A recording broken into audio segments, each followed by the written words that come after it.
Good morning. We are coming into the next unit, next module in the text Zeitgeist, and the name of this module is Gender. So, the articles, stories, poems regarding gender will be discussed in this unit. And I am coming into the second chapter, that is a story, and the name of the story is The Story of an Hour, which is written by one of the pioneers of American feminist writing, Kate Chopin. She was very famous, very popular in her unconventional lifestyle and new ways of portraying women's changing identity in the 19th century American literature. So, she was expressing women life. She was expressing women identity or changing identity of women in the 19th century American literature through her novels and works.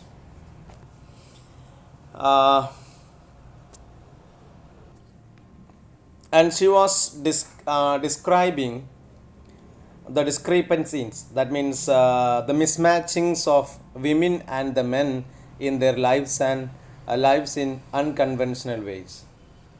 So she has taken the courage to express the women life, the sufferings of women, the way of life of women through her works. So I'm not coming into the introductory part of the writer. You just go through this. I'm just skipping the introduction, and before coming into the story, let me tell you some important points regarding this story. In the last paragraph, you can see The Story of an Hour, originally published in Vogue. And Vogue is a magazine which is in circulation even now, and it was published on 6th December 1894. So this story was published in the name of Dream of an Hour in the magazine Vogue in 1894, and it is a brilliant exploration, a brilliant storytelling of concept of marriage from a feminist perspective. So normally our marriage concept are male centered, right? Male are being given important, but at the same time her writings were concentrated on the marriage concept on the women perspective, female perspective, as a site of confinement, as a site of restraint, as a site of limitation. So this is just an introduction of the story, and I hope you will go through the introductory part in your text. It is there in our page number 56, and let me coming into the text of the story. See, knowing that Mrs. Mallard was afflicted with a heart trouble, great care was taken to break to her as gently as possible the news of her husband's death. This is the first paragraph in the story. So let's see. We have an idea of the main character in the very beginning sentence. It is Mrs. Mallard. And see, her physical condition is also described in the sentence. She was afflicted with heart trouble. She was affected with heart trouble. So Mrs. Mallard is an heart patient. She has some problems with heart. So knowing this problem, a great care was taken to break to her as gently as possible the news of her husband's death. See, her husband is dead, and this news of husband's death is informing her with a great attention, with a great carefulness, because she is an art patient. And it was her sister Josephine who told her in broken sentences. So the story was, or the news, or the information was telling or told by her sister Josephine, and she was taken a special care while informing this to her, because she is an art patient. And she was telling this in a broken sentences with a sad mood, veiled hints that revealed in half concealing. See, she was describing the death of Mallard's husband with a veil, with a cover. She was not disclosing all the stories, but she was saying here and there. And yes, this is how we may inform the death of someone to their relatives. We won't open it, we won't say it in all of a sudden. We may take some break and we may depict it, right? So, in this way, her sister was telling the story of the death. And her husband's friend Richards was there too, near her. And her husband's friend Richard was there, near her. And it was he who had been in the newspaper office when intelligence of railroad disaster was received. So, the husband's friend Richard was there in the newspaper office when this accident news came there. It was a railroad disaster, and with Brunley Mallard's name leading the list of killed. And his friend Brunley Mallard's name was there in the list of killed. It was there in the first position. So, Richards was the first person who received this news, the killing of Mallard's husband, right?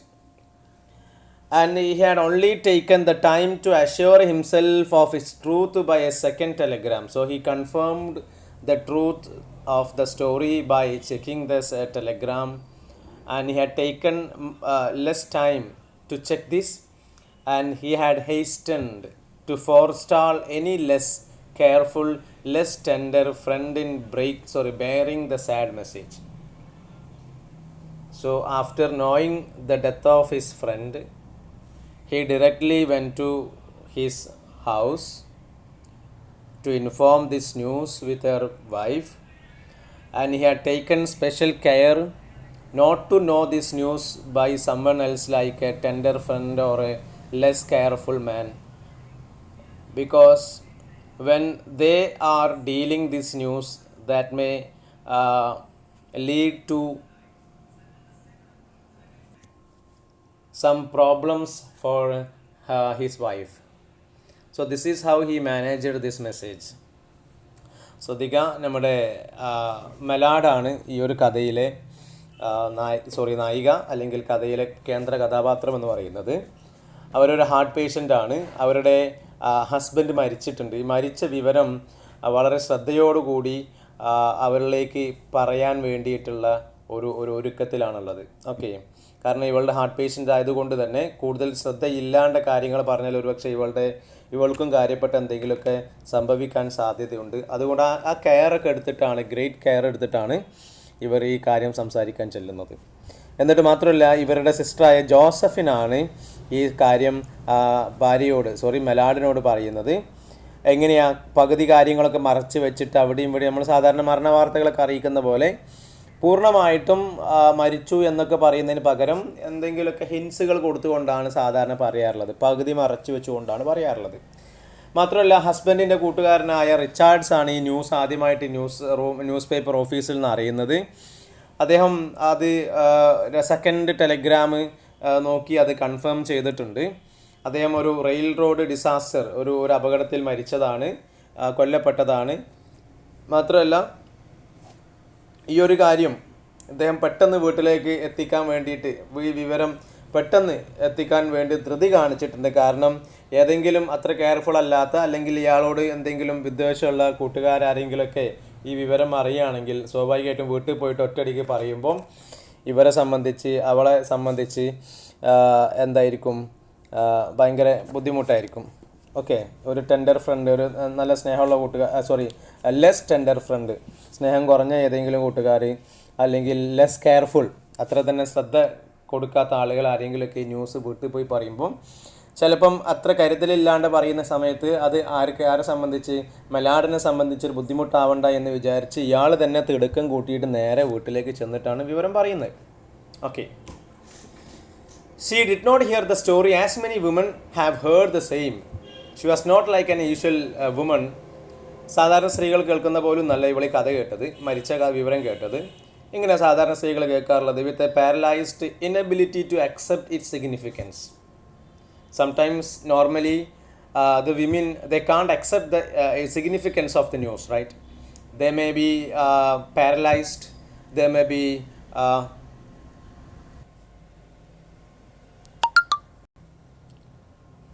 they may fail to accept the reality.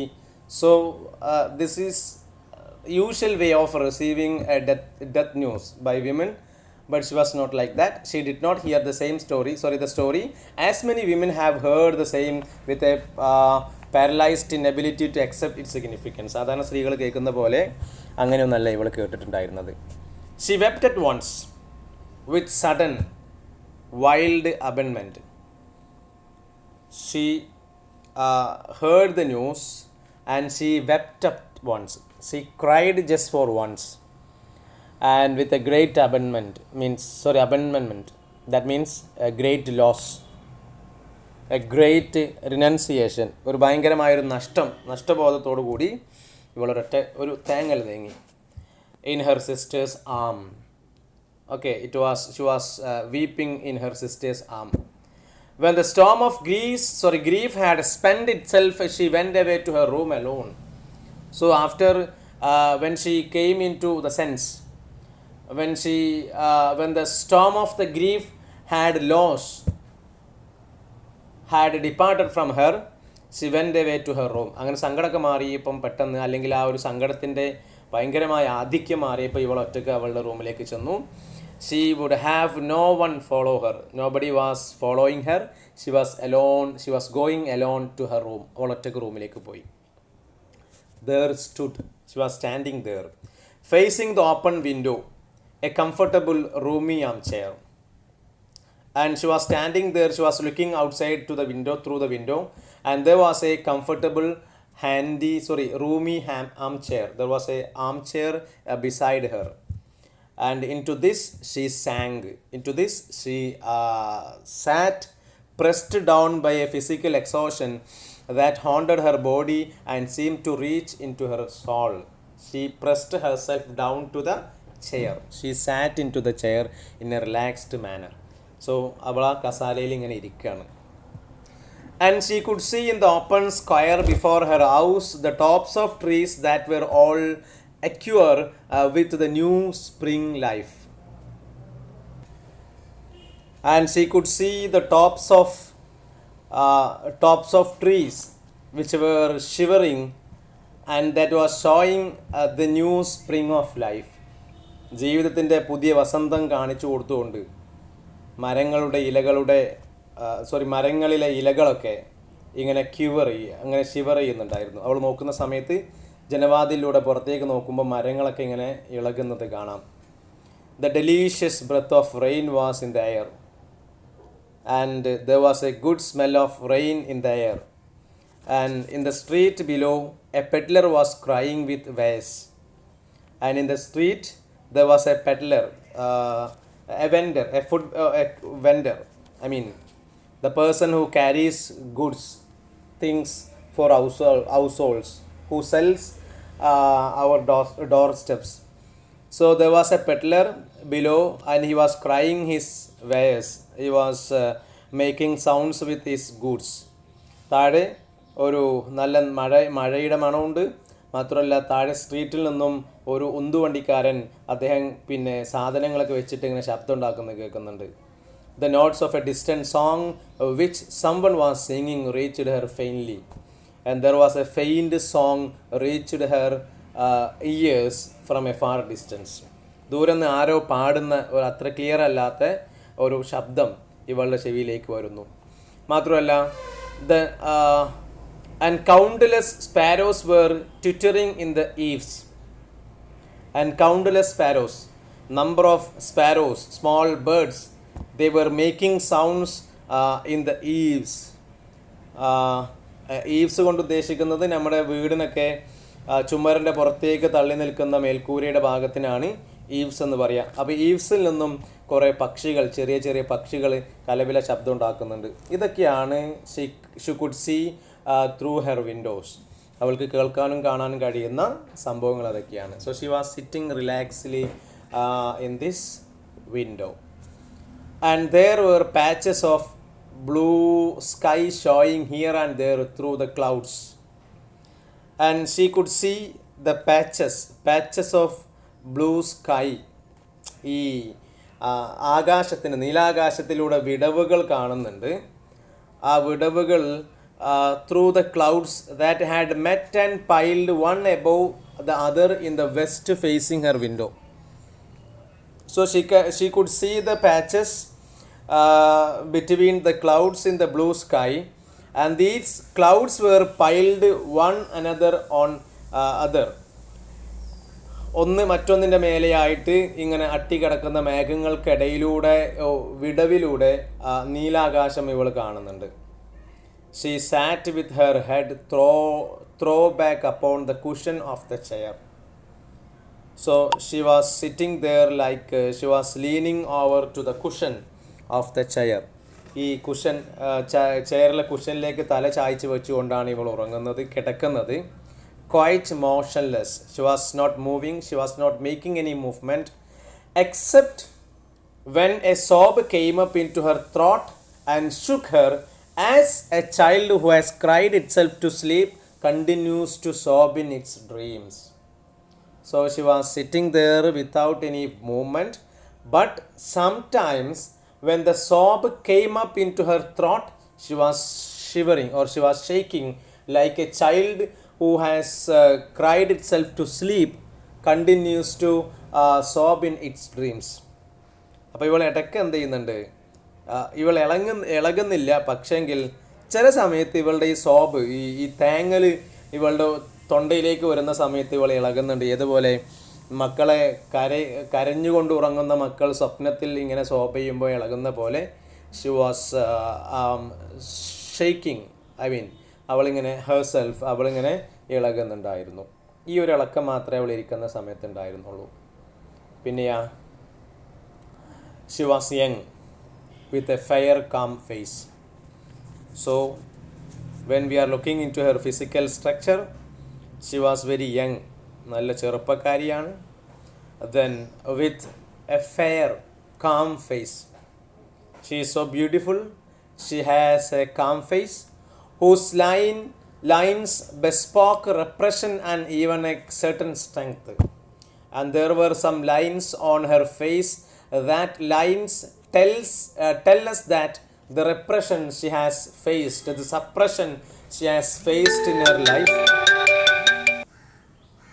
I'm sorry. So the lines on her face tells us she was suffering some repression as well as she was a strong woman. അപ്പോൾ ഇവളുടെ മുഖത്തെക്കുറിച്ച് പറയുന്നുണ്ട്. നല്ല ശാന്തമായ മുഖമാണ്, ഫെയറാണ്. അതിലെ വരകൾ, മുഖത്തുണ്ട ലൈനുകൾ നമ്മോട് പറയുന്നത് tells us repression and even a certain strength. But now there was a dull stare in her eyes. But now her stare was dull. അവളുടെ നോട്ടം, ഇപ്പോൾ കണ്ണുകളിലെ നോട്ടങ്ങൾ വളരെ ഡള്ളാണ്. whose gaze was fixed away off yonder on one of those patches of blue sky. So She was looking into one of the patches of that blue sky. Okay. It was not a glance of reflection, but rather indicated a suspension of intelligent thought. So, by that look, we can assume that she was seriously thinking of something. She was in an intelligent thought. അപ്പോൾ വളരെ ഇൻ്റലിജൻ്റായി ചിന്തിച്ചുകൊണ്ടിരിക്കുന്ന ഒരു കണ്ണുകൾ നമുക്കവിടെ കാണാം. അവളുടെ നോട്ടം അങ്ങനെയായിരുന്നു. ആ സമയത്താണ് അവളപ്പം ആകാശത്തിലെ മേഘങ്ങൾക്കിടയിലുള്ള വിടവിലേക്ക് ഇങ്ങനെ നോക്കിക്കൊണ്ടിരിക്കുന്ന സമയത്ത് there was something coming to her and she was waiting for it. She felt that something was coming to her fearfully. What was it? She did not know. It was too subtle and elusive to name. It was not clear. അത് എന്താണ് എന്ന് നമുക്ക് നിർവചിക്കാൻ പറ്റാത്ത രീതിയിലുള്ള എന്തോ ഒരു സാധനം അവളുടെ ഉള്ളിലേക്ക് വരുന്ന പോലെ, എന്തോ വളരെ സബ്റ്റിലായിട്ടുള്ള, വളരെ എലൂസീവായിട്ടുള്ള, അതായത് നമുക്ക് അങ്ങനെ നിർവചിക്കാൻ പറ്റാത്ത, വ്യക്തതയില്ലാത്ത എന്തോ ഒരു സാധനം ഇവളുടെ ഉള്ളിലേക്ക് കടന്നു വരുന്ന പോലെ she felt it. But she felt it creeping out of the sky. It was creeping out of the sky, reaching towards her through the sounds, the sense, the color that filled the air. So through every noises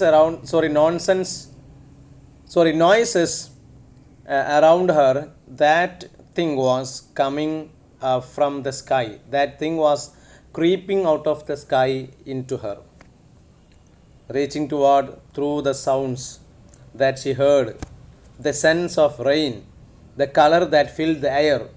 ഇതിൻ്റെയൊക്കെ ഇടയിലൂടെ, ഈ ശബ്ദത്തിൻ്റെയും ഈ കളറിൻ്റെയും അതുപോലെ ആ സ്മെല്ലിൻ്റെയൊക്കെ ഇടയിലൂടെ ഈ എന്തോ ഒരു സാധനം ആകാശത്ത് നിന്ന് ഇവളുടെ അടുത്തേക്ക് വരുന്ന പോലെ ഇവൾക്ക് ഫീൽ ചെയ്യാണ്. Then